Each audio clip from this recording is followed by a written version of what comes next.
E antes de fazer essa leitura, em 1 Pedro capítulo 5, nós queremos nos apresentar diante do Senhor em oração, pedir que Ele nos conduza essa noite na reflexão da sua palavra. Então convido você a curvar sua cabeça e orar comigo nesse momento, interceder ao Pai por todos nós.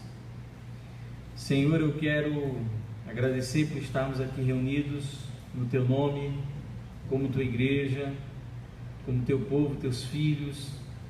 Agradecer pela oportunidade de compartilharmos da mesma fé, compartilharmos da liberdade, de declararmos ao Senhor a nossa adoração, de podermos fazer isso abertamente e de nos colocarmos essa noite diante do Senhor como Tuas ovelhas para sermos pastoreados por intermédio da Tua palavra.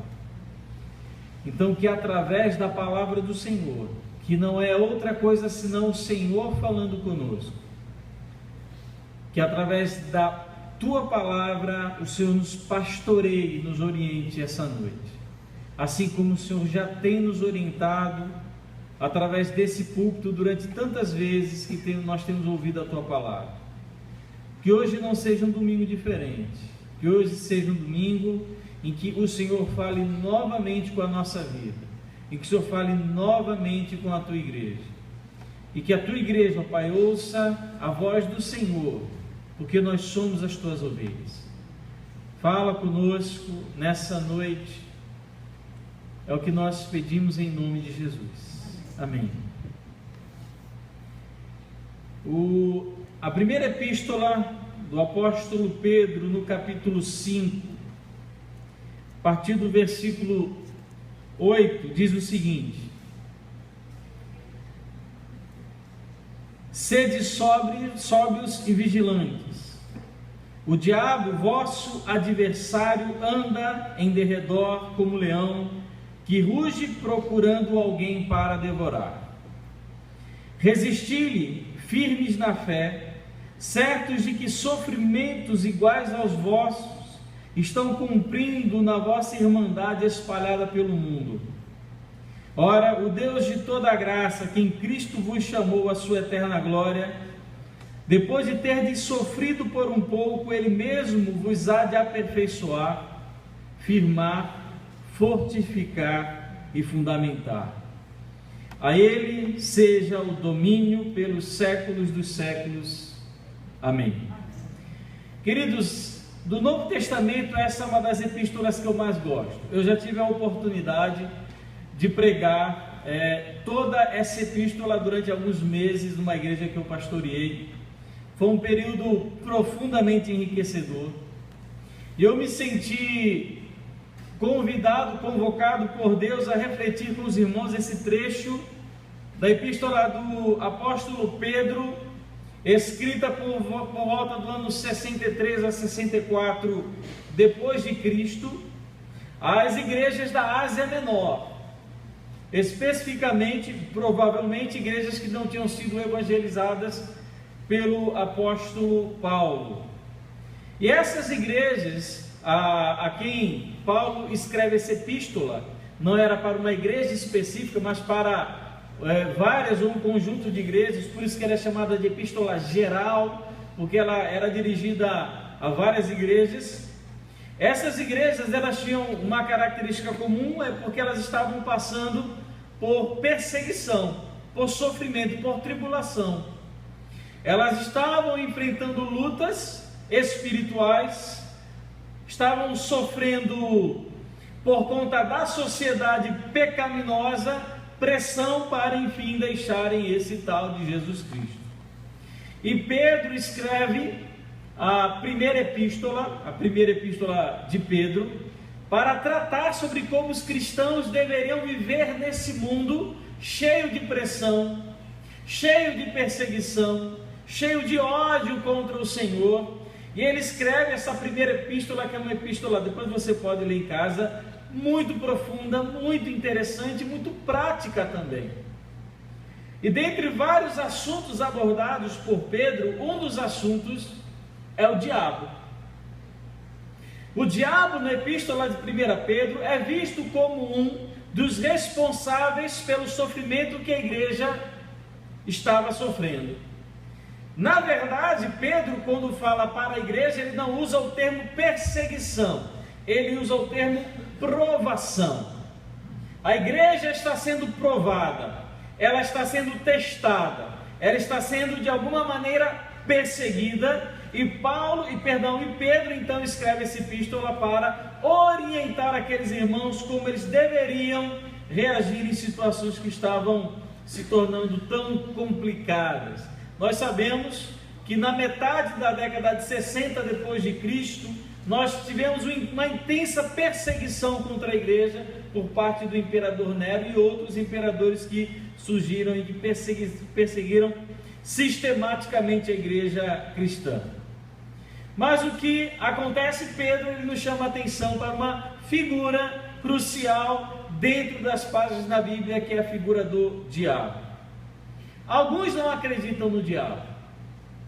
Alguns olham para essa figura que é chamada de Satanás, que é chamada de diabo, de demônio, entre outras expressões do Novo Testamento, adversário, acusador e tantas outras expressões, e dizem que o diabo na verdade não é uma pessoa, é uma força.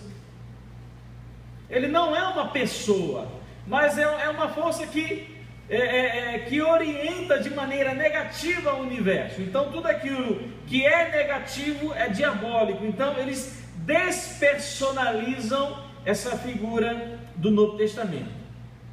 E alguns vão dizer também que na verdade o diabo não é uma pessoa, na verdade o diabo é uma metáfora.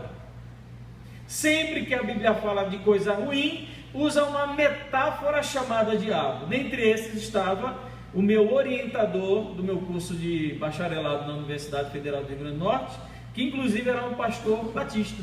Ele não acreditava que o diabo era uma figura literal, era um indivíduo, era uma pessoa. Ele acreditava que o diabo era uma metáfora das coisas ruins desse mundo.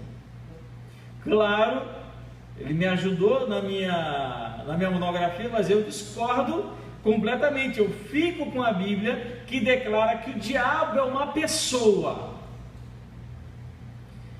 Alguns dentro da nossa sociedade hoje supervalorizam o diabo, inclusive atribuindo a ele poderes que ele não tem, quase igualando ele a Deus, como se ele pudesse fazer frente a Deus, à vontade de Deus ou os planos de Deus, como se o diabo tivesse poder para frustrar a intenção e o intento de Deus e a maneira como ele conduz a história. Eu acredito que em algumas igrejas, principalmente aquelas de linha neopentecostal, existe uma tendência muito sincrética de entender quem é essa figura chamada de diabo. Inclusive eu acredito que alguns tenham um pensamento meio hollywoodiano, né? Uma coisa assim muito mística e muito ficção científica de quem é realmente essa figura que a Bíblia tanto trata. Algumas obras nós atribuímos diretamente a Satanás. Por exemplo, nós sempre falamos, algumas pessoas, não são todos, mas alguns defendem que, por exemplo, o homossexualismo está diretamente ligado à presença do diabo na vida daquela pessoa. Então, a pessoa só se transforma em homossexual se ela for conduzida pelo diabo a praticar tal ato. Ou, por exemplo, o suicídio. Alguns vão dizer, não, a pessoa para tentar ou conseguir se suicidar só pode estar tomada pelo diabo. Ou no caso também as drogas, ou crimes graves como pedofilia, abuso sexual, terrorismo. Alguém para fazer isso precisa estar sendo demonizado ou endemoniado. Obviamente eu acredito que por trás dessas coisas nós temos a figura do diabo, se bem que o diabo não precisa necessariamente estar presente na vida de uma pessoa para que ela faça essas coisas. Há maldade suficiente no coração do homem para produzir tais pecados. O diabo dá uma grande ajuda.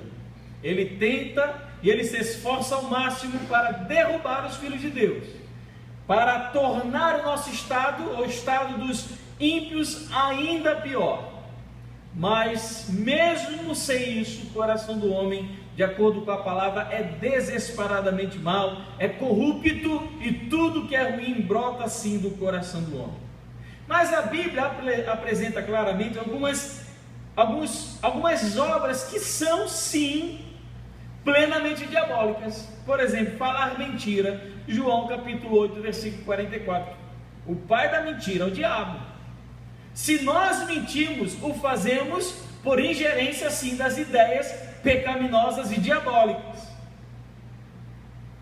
Tiago capítulo 3, versículo 6, uma outra obra que é atribuída à ingerência própria de Satanás é a maledicência. Em Tiago capítulo 3, versículo 6 diz que o inferno coloca fogo na língua, incendeia a língua. Então, quando você está falando mal de alguém, na verdade você está dispondo a sua boca para ser um instrumento direto do diabo.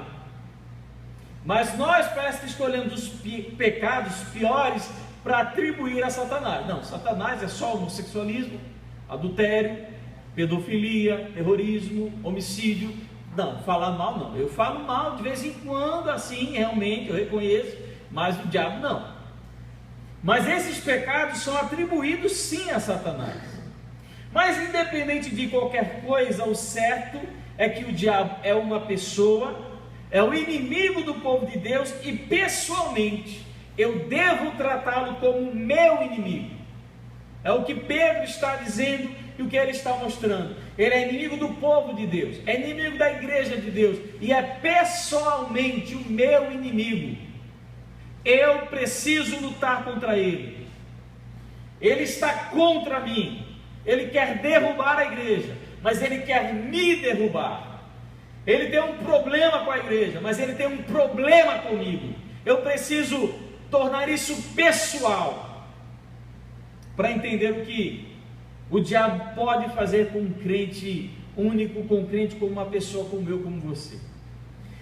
Pedro, ele apresenta essa figura diabólica de maneira extremamente vívida.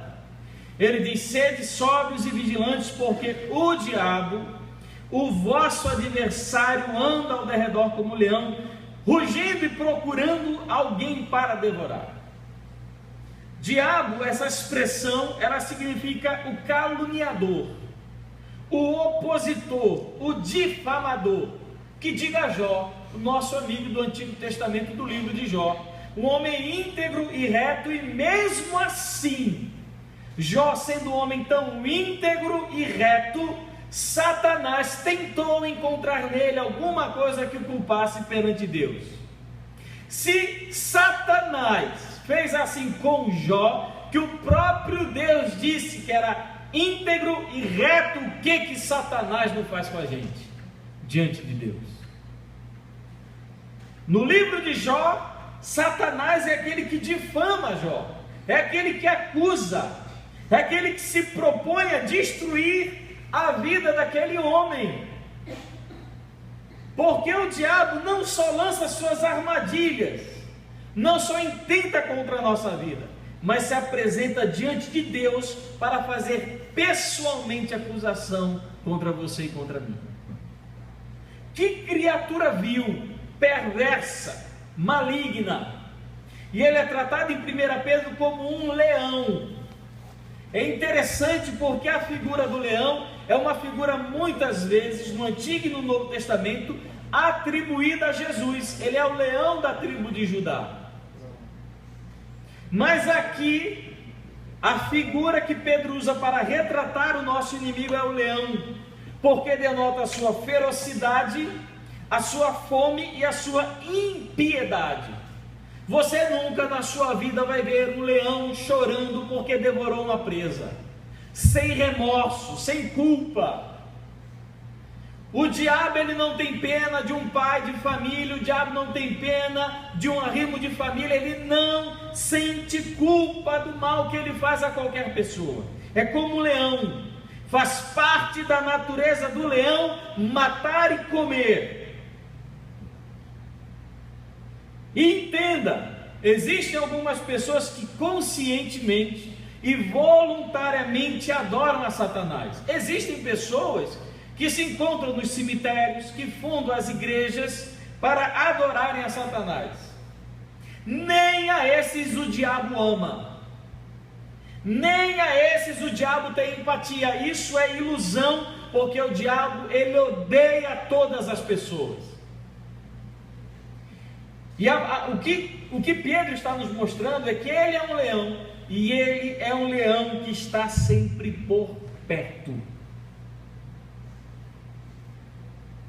Ele está sempre por perto, porque é um leão que está faminto, que quer carne, que quer devorar, quer atacar, e para isso ele precisa estar sempre à espreita para encontrar o melhor momento.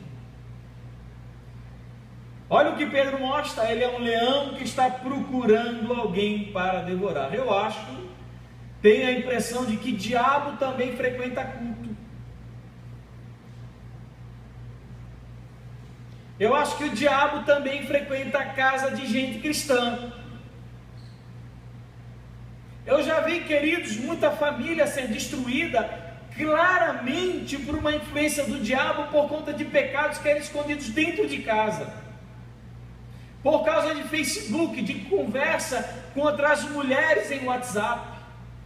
Você acredita que quando a mulher do homem vai dormir, o homem fica sozinho no seu escritório fazendo as suas coisas, que o diabo não pode se aproximar para jogar uma intenção, uma sugestão ou alguma coisa que conduza aquele homem ao pecado? Ele está ao derredor procurando alguém para devorar.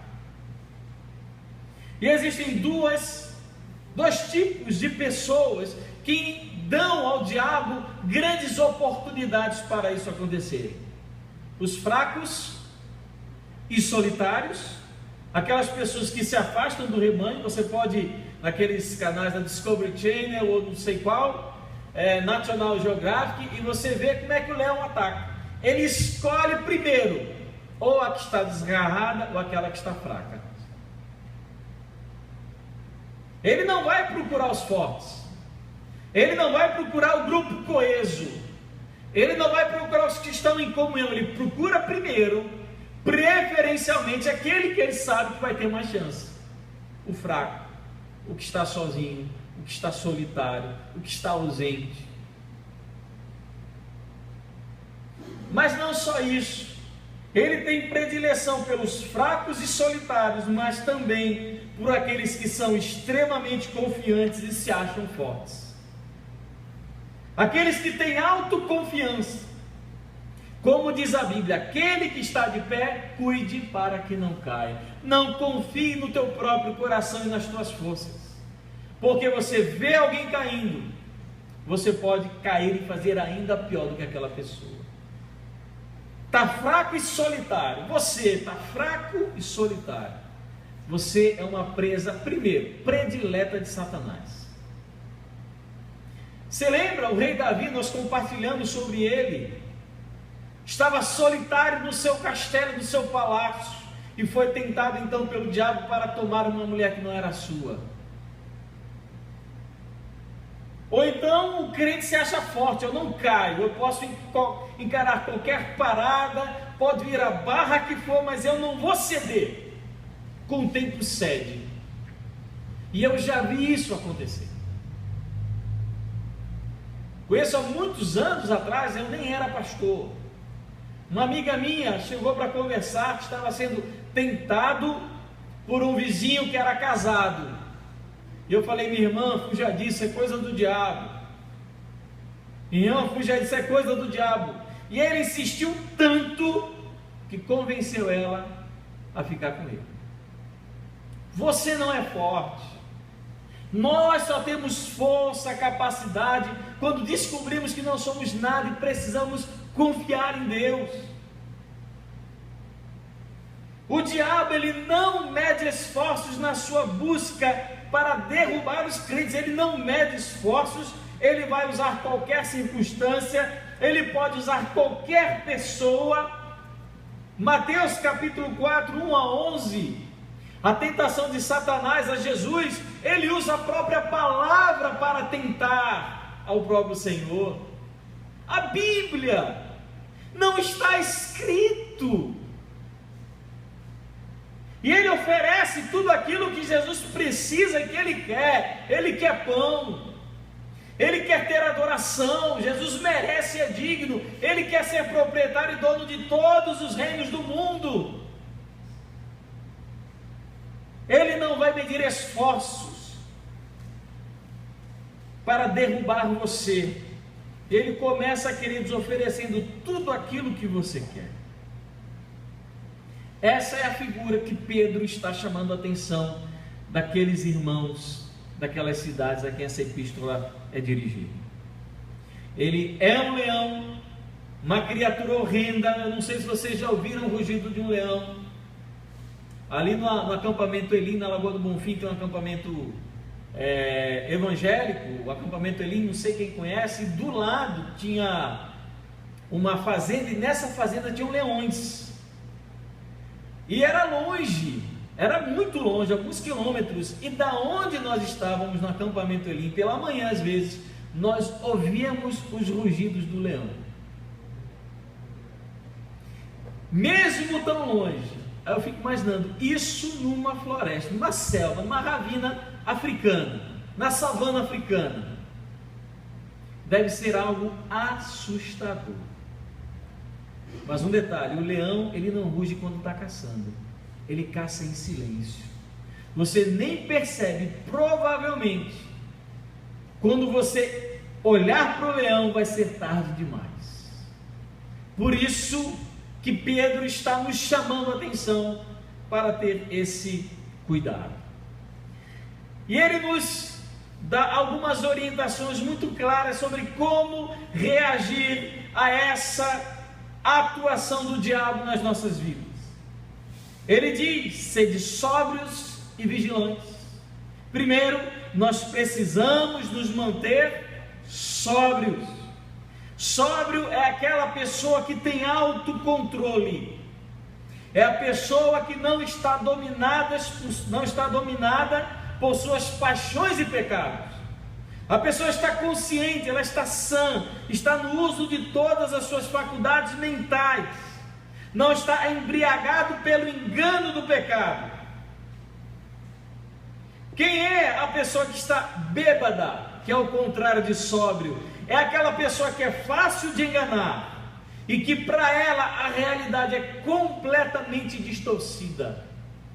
Eu já conversei com pessoas que estavam em adultério, claro, mas elas não conseguiam entender que aquilo era pecado. Para mim era claro, mas a realidade, para aquela pessoa que estava sendo iludida pelo diabo, a realidade estava completamente distorcida. Isso pode acontecer comigo, isso pode acontecer comigo e pode acontecer com você. É a pessoa que não se sente embriagada, que não se sente embaçada pelos seus próprios desejos carnais. Porque, queridos, é muito difícil afastar-se do diabo quando ele está oferecendo aquilo que o nosso coração pecaminoso tanto deseja. É difícil quando ele vem com uma bandeja lhe dar tudo aquilo que você pediu e que Deus disse que você não poderia ter. É muito difícil, irmãos, irmãs, resistir a um convite tão tentador, de ter aquilo de maneira tão fácil, e ter prazer, e ter satisfação psicológica, satisfação emocional, satisfação financeira, satisfação sexual e tudo mais, de uma maneira que Deus abomina. Mas Satanás apresenta aquilo de uma maneira tão bonita, tão lógica, tão sensual, tão sedutora, assim como a serpente fez com Eva. Olha, mas você está vendo como é que o fruto é bonito? Como é que ele é gostoso, Eva? Pensa na possibilidade. Olha, o que eu estou falando, eu sei do que eu estou falando. Deus disse porque Ele não quer que você seja como Ele. Você não vai morrer. E ela simplesmente não conseguiu resistir àquilo que lhe estava sendo oferecido. Primeiro conselho: de Pedro, primeira orientação: você quer reagir àquilo que o diabo tem feito na sua vida? Fique sóbrio. Não se embriague com suas próprias paixões carnais. Não se embriague com seus desejos sensuais. Não se embriague com aquilo que você quer tanto na tua vida, com a melhora de salário, de vida social. Não permita que essas coisas tiram a sua sensibilidade espiritual. Assim como tirou de tantos homens de Deus na Bíblia, como Davi, como Eva, como Adão, e tantos homens e mulheres que foram embotados na sua sensibilidade espiritual por causa do pecado que estava sendo oferecido. Mantenha-se sóbrio. Nós precisamos avaliar o estado do nosso coração para saber se ele não está embriagado pelos nossos pecados. Se nós não já estamos bêbados com a nossa sensualidade, com a ilusão do nosso pecado. Porque se você não está sóbrio, você vai ser presa fácil para o leão. Nem correr um bêbado consegue. Às vezes nem ficar de pé. Primeiro, mantenha-se sóbrio. Segundo, esteja vigilante. Pedro fala: sede sóbrios e vigilantes. Ninguém consegue resistir ao diabo se não estiver vigilante. Qual é a característica mais importante de um bom soldado? O que torna um homem ou uma mulher um bom soldado? É o armamento, é a capacidade de usar esse armamento, é a inteligência para executar as ordens que recebeu, é o comando superior que torna o homem um bom soldado. Todas essas coisas são importantes, mas se ele não for um homem vigilante, ele pode ter o melhor armamento, ele pode ter o melhor preparo, pode ter a melhor orientação, mas ele vai ser pego de surpresa.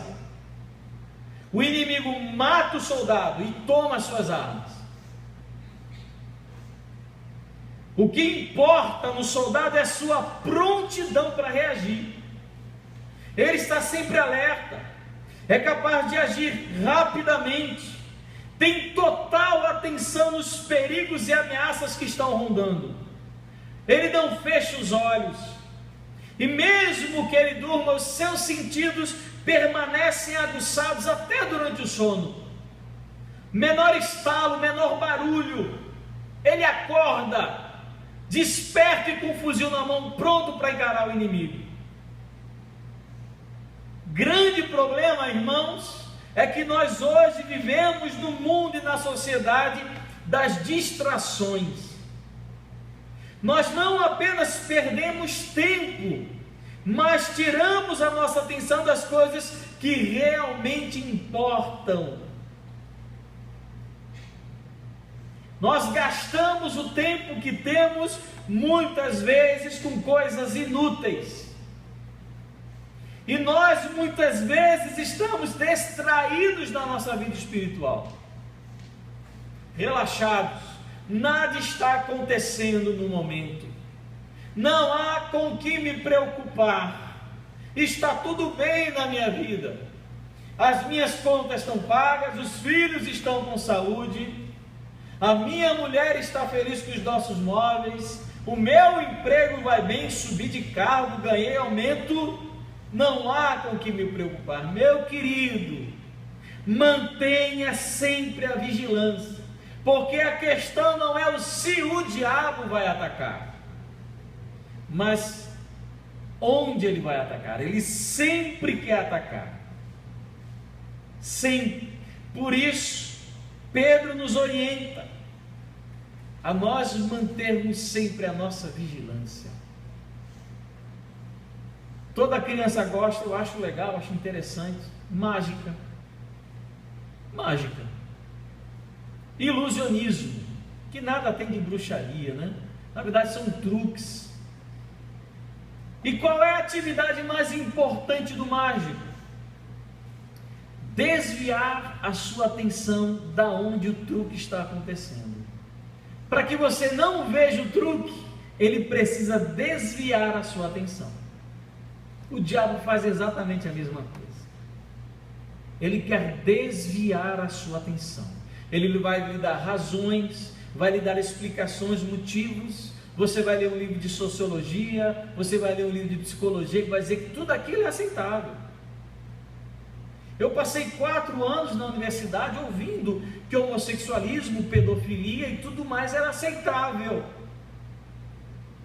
Maffesoli, Foucault, Derrida e todos os outros, eu ouvi isso 4 anos da minha vida.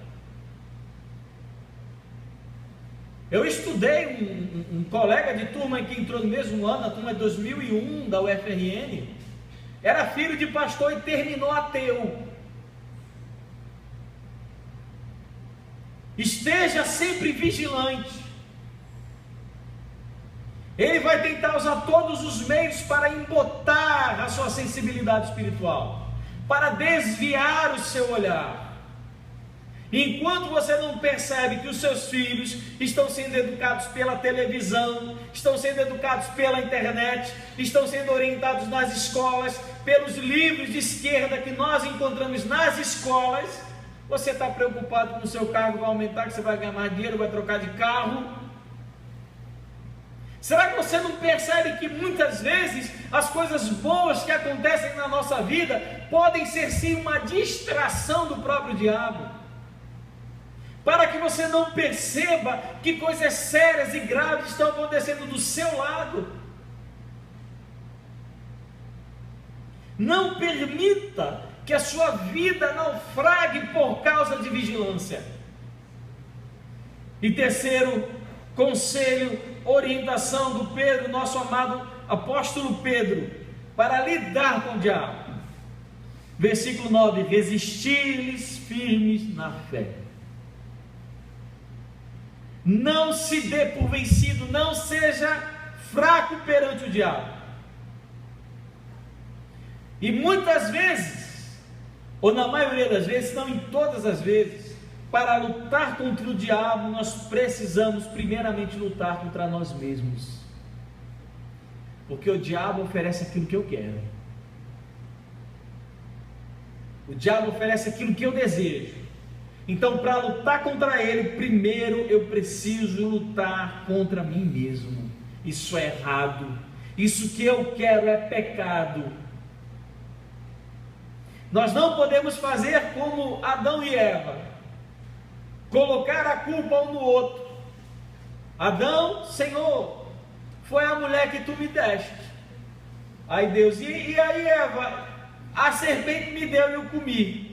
Aí a serpente olhou para trás, não tinha ninguém para culpar, sobrou para a serpente. Ninguém quis assumir a sua responsabilidade de dizer: eu comi porque eu quis, eu desejava isso. Resiste firmemente. Resistir ao diabo é, antes de tudo, resistir ao seu próprio pecado.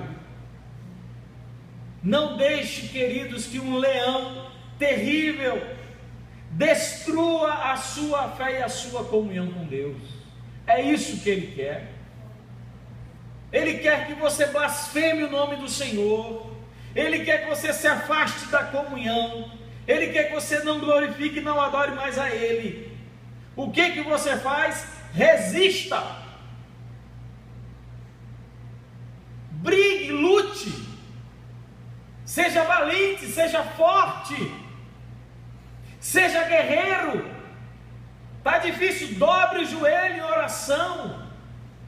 Se volte para a palavra de Deus. Busque ajuda, aconselhamento, orientação com homens, mulheres, sábios e sábias e santos, mas resista. Use as armas espirituais que Deus lhe deu. Efésios capítulo 6, especialmente o versículo 18, se eu bem me lembro: usando o escudo da fé, com o qual podereis apagar todos os dardos inflamados do inimigo. seja mais forte, seja mais valente e seja mais persistente que o diabo. Tiago capítulo 4, versículo 7 diz: resisti ao diabo e ele fugirá de vós. Resista, que uma hora ele cede, uma hora ele vai embora, uma hora ele abandona, assim como foi com o Senhor Jesus. Uma hora ele viu, não dá para mim, esse daqui é forte demais. Hebreus capítulo 12, versículo 4 diz: na nossa luta contra a carne, na vossa luta contra o pecado, ainda não tendes resistido até o sangue. Ninguém ainda morreu porque lutou contra o pecado. Resista, tenha fé, busque a Deus, não se entregue. Você pecou, se arrependa, confesse seu pecado, se coloque de pé, não permita que ele abata, que ele destrua a tua vida, meu irmão, porque é o que ele quer. Tem um filme que está passando no cinema, um filme chamado It, A Coisa, aquele filme do palhaço, e eu acho isso uma figura muito apropriada para o diabo, porque It, ele faz exatamente a figura do diabo. E qual é onde ele consegue devorar as suas vítimas? É pelo medo. É pelo medo. Só que aqui, queridos, é pela falta de fé. Quando o diabo ele consegue identificar a tua falta de fé e o teu pecado, ele investe com tudo. E tudo isso, meus irmãos queridos, versículo 10, olha, o versículo 9: certos de que sofrimento iguais aos vossos estão se cumprindo na vossa irmandade espalhada pelo mundo. Qual é o efeito colateral de todo esse sofrimento, essa luta que nós enfrentamos hoje, irmãos? Eu digo isso como homem, como cristão, como crente. A gente enfrenta uma luta todo dia. Uma luta para se manter santo, para se manter puro, se manter íntegro, se manter honesto, se manter verdadeiro. É uma luta constante para qualquer ser humano nesse planeta manter-se dessa maneira. Pedro fala: o que nós estamos passando, o que eu estou passando, é uma experiência que qualquer um de vocês também está experimentando. Não sou só eu que sofro, todos sofrem em vários lugares do mundo, em vários recantos desse planeta. Cristãos estão sofrendo nas mãos do diabo, inclusive sofrem muito mais do que eu, sofrem verdadeira perseguição, sofrem por causa da luta contra o pecado. E 1 Pedro capítulo 3, versículo 17 é interessante: sofrem por fazer o bem. Esses crentes a quem Pedro está escrevendo, eles sofrem porque fazem o bem. 1 Pedro 4, 15 diz que nenhum de vós sofra por fazer o que é mal. Que o teu sofrimento glorifique a Deus, meu irmão, se você está sofrendo porque você faz o que é certo, se você está sofrendo por causa da luta contra o pecado, você está no caminho certo. E Pedro também nos chama a atenção, versículo 10: ora, o Deus de toda a graça, que nos chamou em Cristo a sua eterna glória, depois de ter sofrido por um pouco, Ele mesmo vos há de aperfeiçoar, firmar, fortificar e fundamentar. Perceba que a luta que nós encontramos, a luta que estamos enfrentando nesse mundo, ela é breve. Tudo isso vai passar. Tudo isso vai passar. Agora ele não fala: olha, compare a tua luta com os teus bens materiais para ver que vale a pena sofrer por eles. Olha, compare o teu sofrimento, né? A gente às vezes estuda tanto, termina a faculdade, faz o bacharelado, aí vai para o mestrado, mais 2 anos, vai doutorado, não sei quantos anos, aí é TCC, é monografia, é dissertação, é tese, é uma luta, mas no final você tem o seu diploma. Ele está dizendo: não compare com isso não. Não compare as bênçãos guardadas para os que sofrem por qualquer coisa nessa terra. Versículo 10: ora, o Deus de toda graça, que em Cristo vos chamou a sua eterna glória. Eu preciso comparar os sofrimentos do presente com a glória que nos está prometida lá no céu. Não compare o sofrimento que você passa hoje, a sua luta contra o pecado, com qualquer sucesso pessoal, profissional, riqueza ou familiar. Não olhe para isso. Podem ser coisas importantes, mas muito mais importante é você basear a sua vida na promessa que Deus fez para os seus filhos, de que estaremos todos experimentando da presença gloriosa na eternidade. O que pode, amado, ser comparado a isso? Nada. Os sofrimentos jamais impedirão a obra de Deus na nossa vida. É o que ele diz: quem vos chamou, depois de terem sofrido por um pouco, ele mesmo, esse ele no grego é enfático, ele mesmo, ninguém mais. Quem vai fazer isso por nós não são os anjos, não são os pastores, ele mesmo, o próprio Deus irá fazer. Nos aperfeiçoará, nos firmará, fortificará e fundamentará. O próprio Deus fará isso. A palavra aperfeiçoar nesse grego eu acho muito bonita. Ela significa restaurar aquilo que está quebrado. Você está quebrado, meu irmão? Você, depois de uma luta diária contra o diabo, para manter a sua espiritualidade, você fica com o seu coração partido. Hoje eu almocei com minha mãe, crente em Jesus. Quando eu aceitei a Cristo, 1992, eu tive medo de contar para minha mãe, porque ela era extremamente católica, e eu frequentava a igreja, e minha mãe não sabia que eu ia para a igreja.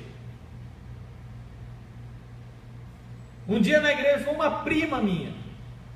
Qual a minha preocupação? Minha prima vai contar para minha mãe que eu sou agora evangélico. Não deu outra. Quando eu cheguei do culto, minha mãe estava sentada na cadeira, na entrada da porta da sala.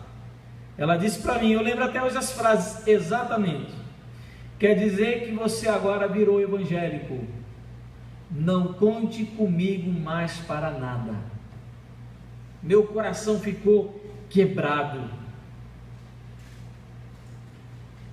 meu coração ficou destruído. Mas Deus é o Deus que nos restaura quando estamos quebrados. A Bíblia fala: Deus, ele faz a ferida e ele a liga e ele a cura. Leais são as feridas feitas pelo que ama. E minha mãe, depois de 1 ano, 2, estudando a Bíblia para me confrontar com a minha fé, foi convencida pelo Espírito, não por mim, convencida pelo Espírito, que Jesus Cristo era o Senhor. E na mesma igreja que eu entreguei a minha vida para Jesus, ela se entregou também. Deus, ele restaura, mas não só restaura, diz que ele traz firmeza, ou seja, ele produz solidez. Aquilo que é duvidoso, aquilo que não tem segurança, o sofrimento, a luta, a briga contra o diabo produz solidez de caráter. É cada vez mais forte. Provérbios capítulo 24, versículo 10: se te mostrares fraco no dia da angústia, quão pequena é tua força, seja forte. E quando nós, queridos, encaramos com fé e com coragem os sofrimentos que se aproximam de nós, as lutas que o diabo joga na nossa frente, e nós conseguimos passar com fé e com fidelidade, nós passamos e nos sentimos mais firmados, mais fortes. Ele também nos fortificará e nos fundamentará, colocará fundamentos sólidos e firmes. Queridos, o sofrimento por si só não produz isso.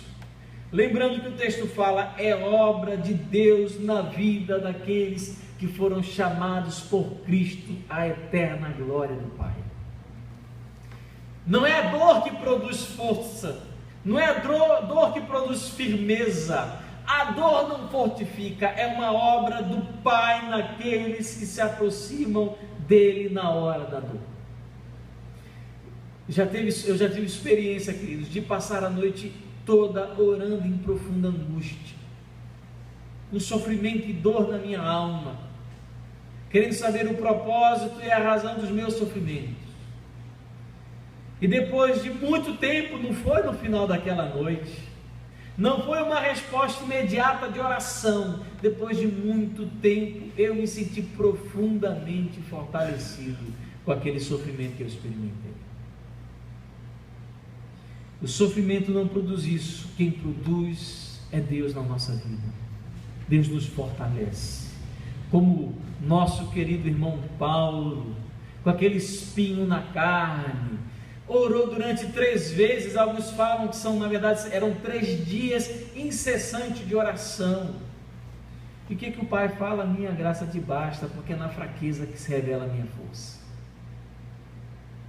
É Deus que sustenta.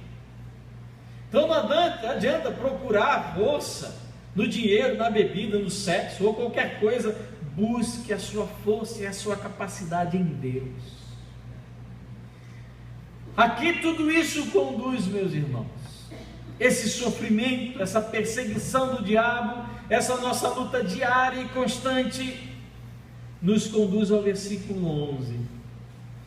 Pedro, ele conclui esse trecho dizendo, a ele seja o domínio pelos séculos dos séculos, amém. Ele termina adorando, diante daquilo que Deus faz com os seus filhos, no meio da dor e da angústia.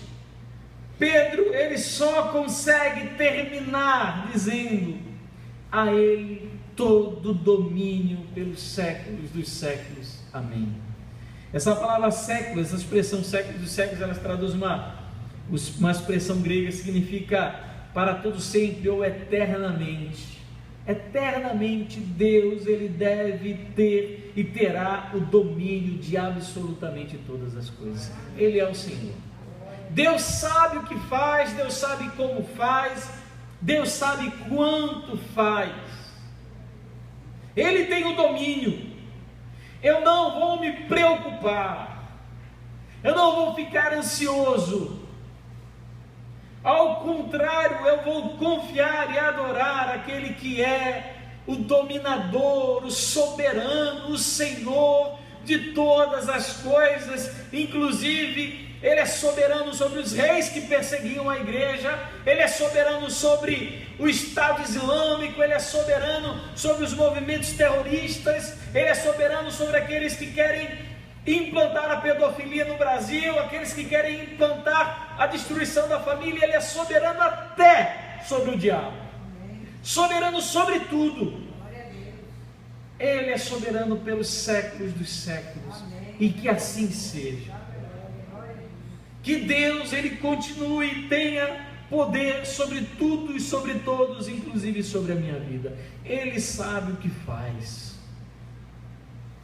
Não cabe a mim discutir, debater com Deus, ou querer ensiná-lo como ou quando fazer, porque Ele sim, é aquele que domina sobre todas as coisas, e Ele sabe o dia que o meu sofrimento, que a minha dor vai passar. Ele sabe do meu limite, Ele sabe até onde eu consigo. A Bíblia diz que Deus, Ele não coloca sobre nós uma provação, uma tentação que esteja acima das nossas forças. Ele não faz isso, ao contrário, Ele nos dá todas as condições de passar por elas. Domínio para tudo sempre. Meu querido irmão e irmã, não dê trégua para o diabo. São vários os meios pelos quais ele quer nos devorar. como nós devemos agir na sua guerra espiritual. Ofereça sobriedade, vigilância e resistência. Guarda no teu coração essas palavras, escreve na tua Bíblia, coloca na frente da tua área de trabalho, do celular, do computador. Sobriedade, vigilância e resistência. E nós precisamos, irmãos, confiar em Deus para sermos restaurados, firmados, fortificados e fundamentados. Eu acredito, meus irmãos, que Deus ele pode fazer isso. Assim como eu creio na malignidade do diabo para saber que ele está atrás de destruir a minha vida, eu acredito que ele quer isso. Assim como ele quer fazer isso na vida de qualquer pessoa, eu acredito num Deus que guarda e cuida de mim, que está ao meu lado, que conhece os meus limites, que sabe até onde eu posso. Mas eu não posso, irmãos e irmãs, diante do diabo me mostrar um covarde. Eu preciso me mostrar valente. Enfrentar, jamais. A Bíblia fala para evitar o mal. O homem prudente vê o mal e se esconde. É a orientação da palavra, mas eu preciso oferecer a ele sobriedade, vigilância e resistência. Querido, guarda essa palavra no teu coração, porque os dias maus sempre vêm. Para isso serve a armadura de Deus, Efésios capítulo 6, para que possais resistir no dia mau. Talvez não seja hoje, talvez não seja segunda, talvez não esteja terça, talvez não seja a semana que vem, mas o dia mau virá. E você vai precisar dessa palavra. Queria convidar você a curvar a sua cabeça, fechar os seus olhos e vamos orar ao Senhor, pedindo que Ele implante de maneira profunda a palavra de Deus em nosso coração. Que o Senhor, queridos, guarde a nossa alma desse inimigo cruel. Quantas pessoas nós não conhecemos? Eu vim para uma reunião, irmão Leonardo, aquele dia que eu vim para a reunião, eu estava ali fora conversando com um bêbado. E o bêbado, sabe o que o bêbado me disse? Eu já morei nessa rua, morei nessa casa do lado, já frequentei essa igreja. Eu disse, hoje você está aí, fazendo o que o diabo quer da tua vida. Você precisa abandonar o teu pecado e se voltar para Jesus. Deus precisa fazer uma obra na tua vida. Podia ser Anderson passando embriagado.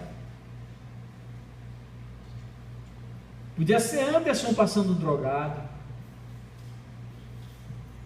Eu não guardo, queridos, nenhuma expectativa quanto à minha pessoa, a não ser de que eu sou um pecador que carece da graça e misericórdia de Deus, para que eu sempre fique firme.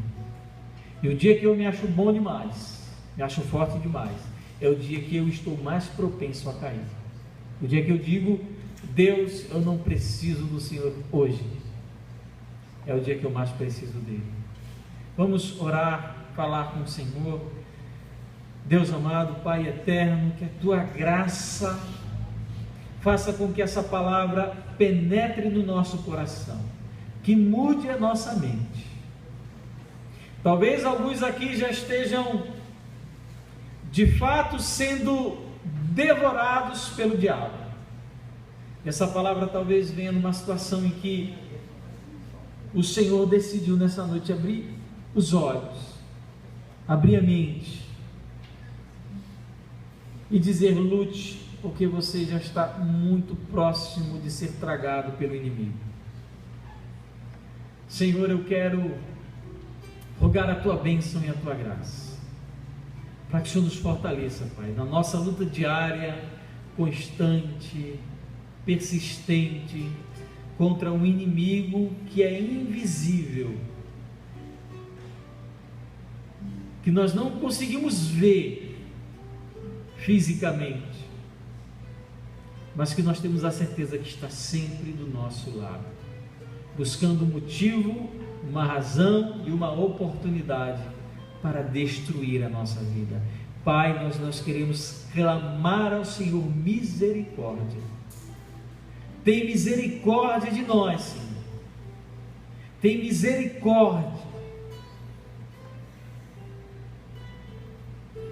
Olha para nós, Senhor, para a nossa fraqueza, e nos ajuda a confiar num Deus que nos faz fortes, que nos capacita a lutar contra todas essas coisas. Nos ajuda, Pai, porque nós somos pó realmente. Preciosos aos Teus olhos nós somos, mas a nossa estrutura é tão frágil, Senhor. E nós sempre precisamos dizer: Pai, eu preciso de Ti, preciso da Tua graça, do Teu auxílio, e preciso que o Senhor esteja sempre mais perto de mim do que o leão que quer me tragar. E eu tenho certeza, Pai, que o Senhor está sempre conosco. Então nos ajuda a resistirmos e lutarmos contra essas investidas do leão que quer tanto destruir a nossa relação com o Senhor. É o que nós pedimos em nome de Jesus. Amém.